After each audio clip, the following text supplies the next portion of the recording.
Assalamualaikum dan salam hormat. Saya Rahman Basri. Ini merupakan video dalam modul yang ke-6 iaitu strategi penulisan email follow up.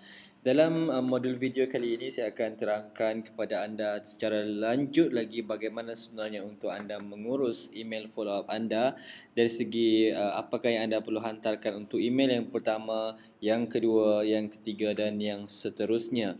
Jadi dalam video tutorial dalam modul ke-6 ini dalam package video tutorial inboxcache.my ini saya akan terangkan dengan lebih lanjut lagi berkenaan dengan strategi bagaimana untuk anda menulis email follow up yang berkesan.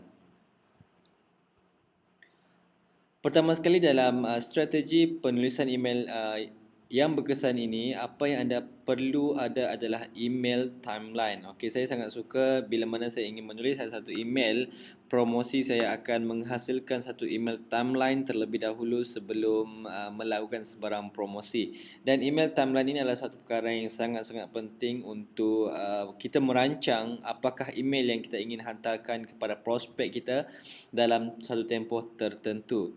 Okey, ini adalah antara contoh panduan yang mana anda boleh jadikan ini sebagai panduan untuk anda dalam menghasilkan email timeline anda sendiri. Okey, di mana ia mengandungi beberapa elemen penting, di mana dalam email yang pertama ia perlu mengandungi informasi, dalam email yang kedua ia perlu mengandungi dalam memperkenalkan produk. Okey, dan dalam email yang ketiga anda perlu terangkan tentang faedah produk, yang keempat testimoni produk, bonus, dan yang last sekali adalah bukan jaminan produk tersebut sendiri. Okey, dan ini adalah antara panduan yang mana anda boleh rujuk email timeline ini ataupun elemen-elemen ini untuk anda menghasilkan email timeline anda sendiri. Dan ini adalah bentuk email timeline yang saya maksudkan ialah okey, dan ini adalah merujuk kepada hari.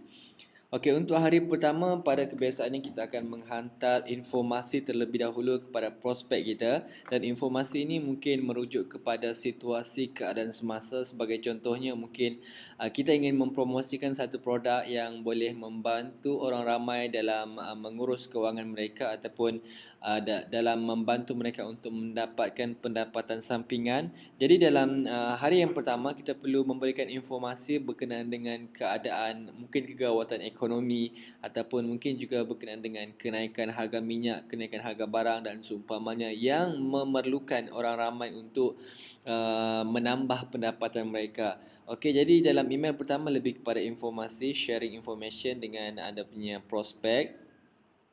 Dan selang beberapa hari, sebagai contoh di sini pada hari yang ketiga, iaitu selang selepas 2 hari, barulah kita memperkenalkan produk yang kita ingin promosikan tersebut, di mana produk tersebut kita anggap boleh menyelesaikan masalah dari segi boleh membantu meningkatkan income tambahan dan seumpamanya. Jadi kita hantarkan email yang kedua ini yang mana ia memperkenalkan produk anda. Seterusnya selang beberapa hari kemudian, iaitu dalam contoh ini saya selang dalam 2 hari kemudian, itu pada hari yang kelima, kita hantarkan satu lagi email di mana dalam email tersebut yang mengandungi faedah produk yang anda promosikan tersebut. Anda perlu nyatakan apa sebenarnya faedah produk yang anda promosikan tersebut, mengapa prospek anda perlu membeli produk tersebut. Dan selang 3 hari yang berikutnya, dan ini adalah bergantung kepada anda sama ada anda ingin membuat selang 3 hari, 4 hari dan sebagainya, bergantung kepada kesesuaian yang anda fikirkan sesuai untuk produk yang anda promosikan. Okey, jika dalam contoh ini pada hari ke-8 saya promosikan produk ini juga, namun saya berikan dalam bentuk testimoni. Ini kerana mungkin sebelum ni dah ada beberapa orang pengguna yang telah mendapatkan produk ini. Jadi kita cuba untuk dapatkan testimoni, feedback daripada mereka untuk kita kongsikan kepada prospek kita yang lain. Ini kerana ramai juga prospek ataupun bakal pelanggan kita ini akan membeli selepas mereka membaca testimoni daripada pelanggan-pelanggan terawal. Namun begitu, sekiranya produk anda masih lagi belum terjual ataupun masih lagi belum dibeli oleh prospek anda tadi, maka anda boleh offer bonus tambahan jika mereka membeli produk anda. Ini mungkin kita boleh hantar pada hari yang berikutnya ataupun selang beberapa hari selepas kita memberikan email yang sebelum ini. Jadi dalam contoh ini saya berikan pada hari yang ke-12. Dan akhir sekali dalam promosi untuk produk ini, apa yang saya lakukan di sini adalah pada hari yang ke-15 di mana saya memberikan offer dari segi jaminan pulangan wang. Okey, jadi bagi mereka yang masih belum mendapatkan produk ini, mereka tidak perlu risau kerana bila mereka membeli dan mereka telah mencuba produk tersebut tapi tidak mendatangkan hasil, maka kita memberikan jaminan pulangan wang kepada mereka. Dan ini pada biasanya akan membantu prospek tadi untuk membuat pembelian terus untuk produk yang anda promosikan.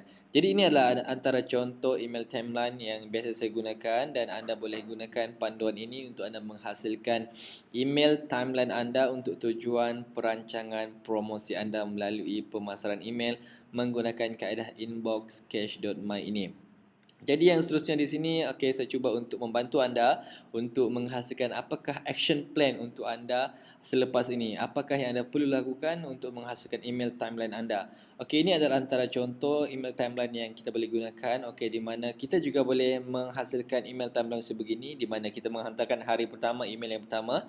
Berikutnya pada esoknya kita hantar lagi email yang kedua, hari ketiga, hari keempat, hari kelima dan hari keenam. Jadi jika anda lihat di sini, selang untuk email tersebut adalah selang sehari sahaja, dan kita juga boleh menggunakan kaedah ini.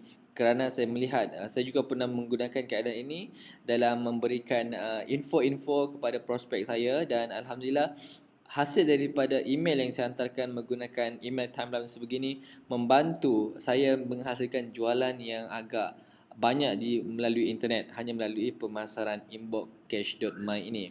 Jadi untuk email timeline jenis ini, di mana anda memberikan email setiap hari, anda mungkin boleh memberikan lebih kepada education, email dalam bentuk education, ataupun anda sharing information kepada prospek anda, di mana anda tidak perlu melakukan hard selling, terlalu mempromosikan produk yang anda ingin jual tersebut. Cuma anda cuba tekankan dari segi apakah kepentingan, apakah faedah, apakah keistimewaan produk anda, dan lebih kepada sharing knowledge berkenaan dengan produk anda kepada mereka. Jadi anda boleh menggunakan email timeline sebegini.